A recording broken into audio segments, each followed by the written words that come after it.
ನಮಸ್ಕಾರ ಆತ್ಮೀಯ ಪಾಲಕರೇ. ಪಾಲಕರಿಗೊಂದು ಕಿವಿಮಾತು. ಪಾಲಕರಿಗೊಂದು ಕಿವಿಮಾತು ಅನ್ನುವಂತಹ ಶೀರ್ಷಿಕೆಯ ಅಡಿಯೊಳಗೆ ಬಸವರೆಡ್ಡಿ ಶಿಕ್ಷಣ ಸಂಸ್ಥೆ ಅನೇಕ ವಿಭಾಗಗಳನ್ನಾಗಿ ಒಂದೊಂದೇ ವಿಷಯಗಳನ್ನು ಪಾಲಕರೊಂದಿಗೆ ಹಂಚಿಕೊಳ್ಳುವ ಉದ್ದೇಶದಿಂದ ಈ ಒಂದು ಕಾರ್ಯಕ್ರಮವನ್ನು ಪ್ರಾರಂಭಿಸಿದ್ದೀವಿ. ಪಾಲಕರೇ, ಹೇಗೆ ಒಂದು ಮಗು ಸಮೃದ್ಧವಾಗಿ ಬೆಳಿಬೇಕಾಗಿತ್ತು ಅಂದರೆ ಮಾನಸಿಕವಾಗಿ, ದೈಹಿಕವಾಗಿ ಹಾಗೂ ಚುರುಕುತನದೊಳಗೆ ತುಂಬ ಮೇಲ್ದರ್ಜೆಗೆ ಹೋಗಬೇಕು ಅನ್ನೋ ಹಾಗಿದ್ದರೆ, ಅಥವಾ ಹೂವು ಸಂಪೂರ್ಣವಾಗಿ ಅರಳಬೇಕು ಅನ್ನೋ ಹಾಗಿದ್ದರೆ ಅದಕ್ಕೆ ಮೂಲವಾಗಿ ಬೇಕಾಗೋದು ಪೂರಕವಾದಂಥ ವಾತಾವರಣ. ಒಂದು ಮರಳು ಭೂಮಿಯೊಳಗೆ ಒಂದು ಸಮೃದ್ಧವಾದ ಗಿಡ ಬೆಳೀಲಿ, ಅದರಲ್ಲಿ ಸುಂದರವಾದ ಹೂಗಳನ್ನು ಬಿಡಲಿ, ಹಣ್ಣುಗಳನ್ನು ಬಿಡಲಿ ಅಂತ ನಾವು ಆಸೆ ಪಟ್ಟರೆ ಸಾಧ್ಯ ಆಗೋಕ್ಕೆ ಸಾಧ್ಯತೆ ಇದೆನೋ? ಇಲ್ಲ ಅಲ್ವಾ? ಯಾಕಂದರೆ ರಾತ್ರಿ ಕಡು ತಂಪು, ಹಗಲಿ ನೋಡಿದ್ರೆ ಏನು ಕಡು ಬಿಸಿಲು, ನೀವು ಎರಡನ್ನೂ ಸಹಿಸ್ಕೊಳ್ಳೋಕ್ಕಾಗದೇ ಇರುವಂಥ ವಾತಾವರಣದೊಳಗೆ ನೀವು ಬೆಳಿ ಅಂತ ಹೇಳಿ ಮೊಳಕೆಯನ್ನು ಒಡೆಯೋಕ್ಕೆ ಬಿಟ್ಟರೆ ಹೇಗೆ ಮೊಳಕೆ ಒಡೆಯೋದಕ್ಕೆ ಸಾಧ್ಯ? ಸಮೃದ್ಧತೆ ಬರೋದಕ್ಕೆ ಹೇಗೆ ಸಾಧ್ಯ? ಇಲ್ಲ ಅಲ್ವಾ?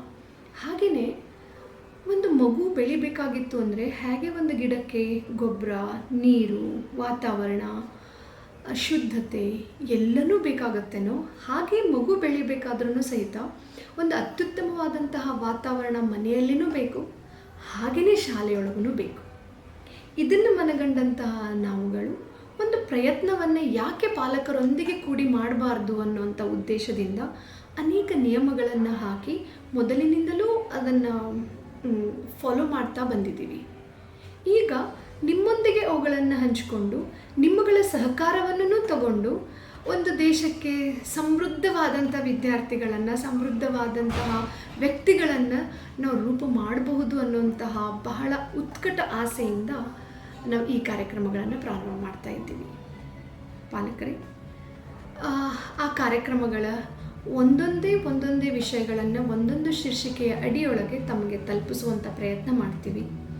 ಅದಕ್ಕೆ ಬೇಕಾಗುವಂತಹ ಅದರಲ್ಲಿ ಏನಾದರೂ ಬದಲಾವಣೆಗಳನ್ನು ತಾವು ಬಯಸೋದಾದರೆ, ಅಥವಾ ಆ ವಿಷಯಗಳಿಗೆ ಇನ್ನಷ್ಟು ಪುಷ್ಟಿ ಕೊಡುವಂತಹ ವಿಷಯಗಳ ತಮ್ಮ ಹತ್ರ ಇದ್ದರೆ ತಾವುಗಳು ಮುಕ್ತವಾಗಿ ನಮ್ಮನ್ನು ಸಂಪರ್ಕಿಸಿ ಮಕ್ಕಳ ಅಭ್ಯುದಯಕ್ಕಾಗಿ ನಮ್ಮೊಂದಿಗೆ ಸಹಕರಿಸಬೇಕು ಅಂತ ಹೇಳಿ ತಮ್ಮ ಹತ್ರ ಕೇಳ್ಕೊತೀವಿ.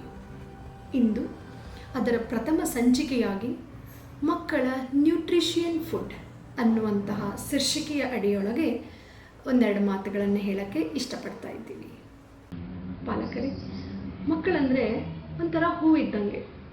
ಹೇಗೆ ಮುದುಡಿರುವಂಥ ಹೂವನ್ನು ಅಥವಾ ಮೊಗ್ಗನ್ನು ಫೋರ್ಸ್ಫುಲ್ಲಾಗಿ ಅಥವಾ ಬಲವಂತವಾಗಿ ಅಳಿಸೋದಕ್ಕೆ ಸಾಧ್ಯ ಆಗೋದಿಲ್ಲನೋ ಹಾಗೆಯೇ ಮೊಗ್ಗಾಗಿರುವಂಥ ಈ ಮಕ್ಕಳನ್ನು ಅತಿ ಒತ್ತಡದಿಂದಾಗಲಿ ಅಥವಾ ತುಂಬ ಕಠಿಣ ಪರಿಶ್ರಮದಿಂದಾಗಲಿ ಅರಳಿಸೋದಕ್ಕೆ ಸಾಧ್ಯ ಆಗಲ್ಲ.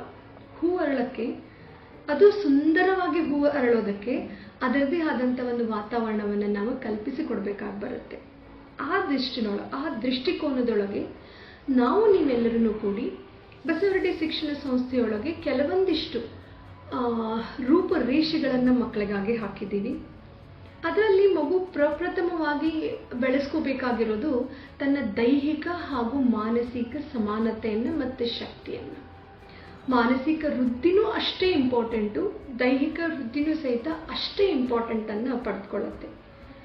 ನಾವು ಈ ದಿನ ಕೊಡ್ತಾ ಇರುವಂಥ ಆಹಾರ ಪದ್ಧತಿ ಏನದು, ಅಥವಾ ನಾವು ನಮ್ಮ ಮಕ್ಕಳಿಗೆ, ನಾವು ಎಲ್ರಿಗೂ ಗೊತ್ತು 3 ವರ್ಷದ ಬುದ್ಧಿ 100 ವರ್ಷದ ತನಕ ಅಂತ. 3 ವರ್ಷ ಇರಬೇಕಾದ್ರೆ ನಾನು ಯಾವ ರುಚಿಯನ್ನು ಮಗುಗೆ ಉಣಬಡಿಸ್ತೀನೋ ದೊಡ್ಡದಾದ್ಮೇಲೆ ಮಗು ಅದೇ ರುಚಿಯನ್ನೇ ಬಯಸೋದಕ್ಕೆ ಶುರು ಮಾಡುತ್ತೆ. ಈಗಲೂ ಸಹಿತ ನನ್ನನ್ನು ಎಕ್ಸಾಂಪಲ್ ಆಗಿ ತಗೊಂಡ್ರೆ, ನಮ್ಮಮ್ಮ ಮಾಡಿಕೊಟ್ಟಿರೋ ಏನಂತೀವಿ ಮುದ್ದೆ ರೊಟ್ಟಿ ಅನ್ನೋದೇನದಲ್ಲ, ಈಗಲೂ ನನಗೆ ನೆನೆಸ್ಕೊಂಡ್ರೆ ಬಹಳ ನೀರು ಬರುತ್ತೆ. ಅದರ ಅರ್ಥ ಅದರ ರುಚಿಯನ್ನು ನಾನು ಚಿಕ್ಕವಳಿರ್ಬೇಕಾದ್ರೇ ಅನುಭವಿಸಿರೋದ್ರಿಂದ ಈಗಲೂ ಸಹಿತ ನನಗದು ಇಷ್ಟ ಅನಿಸುತ್ತೆ. ಇವತ್ತು ನಾವೇನು ಮಾಡ್ತಾ ಇದ್ದೀವಿ? ಮಗು ಅತ್ತು ಅಂತ ಅಥವಾ ಮಗು ಹಠ ಮಾಡ್ತು ಅಂತ ಹೋಗ್ತೀವಿ, ಒಂದು ಚಿಪ್ಸ್ ಪಾಕೆಟ್ ಅಂತ ತೊಗೊಂಬಂದು ಕೊಡ್ತೀವಿ, ಅಥವಾ ಬೇಕ್ರಿ ಅಂಗಡಿಯೊಳಗಿರುವಂತಹ ಸ್ವೀಟ್ಗಳನ್ನು ತಂದು ಕೊಡ್ತೀವಿ. ಈ ಮಗು ಬರ್ತ್ಡೇ ಬಂತು ಅಂತ ಹೇಳಿ ಕೇಕನ್ನು ತಗೊಂಬಂದು ಕೊಡ್ತೀವಿ.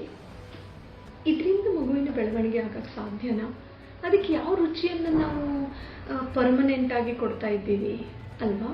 ಅದಕ್ಕೋಸ್ಕರ ನಮ್ಮ ಶಿಕ್ಷಣ ಸಂಸ್ಥೆಯೊಳಗೆ ಒಂದು ನಿಯಮವನ್ನು ನಾವು ಪಾಲನೆ ಮಾಡ್ತಾ ಇದ್ದೀವಿ. ಅದೇನೆಂದರೆ ಅಮೃತ ಆಹಾರ ಟೈಮಿಂಗ್ ಅಂತ ಇರುತ್ತೆ, ನ್ಯೂಟ್ರಿಷಿಯನ್ ಫುಡ್ ಟೈಮಿಂಗ್ ಅಂತ ಇರುತ್ತೆ. ಪ್ರತಿ ಮಗು ಪ್ರತಿ ದಿನ ಮೊಳಕೆ ಬಂದಂಥ ಕಾಳುಗಳನ್ನೇ ಆಗಲಿ ಅಥವಾ ಡ್ರೈ ಫ್ರೂಟ್ಸ್ಗಳನ್ನಾಗಲಿ, ಫ್ರೂಟ್ಸ್ಗಳನ್ನಾಗಲಿ ಅಥವಾ ವೆಜಿಟೇಬಲ್ಗಳನ್ನಾಗಲಿ ಏನಾದ್ರೂ ಬಾಯ್ಲ್ ಮಾಡದೇ ಇರುವಂಥದ್ದು ಮತ್ತು ಬೇಯಿಸದೇ ಇರುವಂತಹ ಆಹಾರ ಪದಾರ್ಥಗಳನ್ನು ಮಕ್ಕಳು ತರಬೇಕು. ಸಾಧಾರಣವಾಗಿ 2 ಬಾದಾಮಿಗಳನ್ನು ನೆನೆ ಹಾಕಿ ಅದನ್ನೇ ಮುಂಜಾನೆ ತಂದ್ರೂ ಸಾಕು. ಪ್ರಾರ್ಥನೆಯ ನಂತರ ಪ್ರಥಮ ಪೀರಿಯಡ್ ಪ್ರಾರಂಭ ಆಗೋದಕ್ಕಿಂತ ಮುನ್ನ ಪ್ರತಿ ಮಗು ಕಂಪಲ್ಸರಿಯಾಗಿ ಆ ನ್ಯೂಟ್ರಿಷನ್ ಫುಡ್ಡನ್ನು ತಿನ್ನಲೇಬೇಕು. ಅದರಿಂದ ಒಂದು ಮಗು ದೈಹಿಕವಾಗಿ ಉಪಯೋಗವನ್ನು ಪಡ್ಕೊಳ್ಳುತ್ತೆ, ಹಾಗೆಯೇ ಮಗುವಿನ ಮಾನಸಿಕ ಬೆಳವಣಿಗೆಗೆ ಏನು ಬೇಕಾಗುತ್ತೆ ಅಂದರೆ ಚುರುಕುತನದ ಬೆಳವಣಿಗೆಗೆ ಏನು ಬೇಕಾಗತ್ತೆ ಅದನ್ನು ಸಹಿತ ನಾವು ಕೊಟ್ಟಂಗಾಗತ್ತೆ. ಇದು ಒಂದನೇದ್ದು. ಎರಡನೇದ್ದು, ಮಗುವಿಗೆ ಪೌಷ್ಟಿಕವಾದ ಆಹಾರದ ರುಚಿಯನ್ನ ಪರಿಚಯ ಮಾಡಿಕೊಟ್ಟಂಗಾಗತ್ತೆ. ಯಾವುದು ಮಗುಗೆ ಪರಿಚಯವನ್ನು ಮಾಡಿಕೊಡ್ತೀವೋ ಆವಾಗ ಮಗು ಅದನ್ನು ಇಷ್ಟಪಡಕ್ಕೆ ಶುರುವಾಗತ್ತೆ.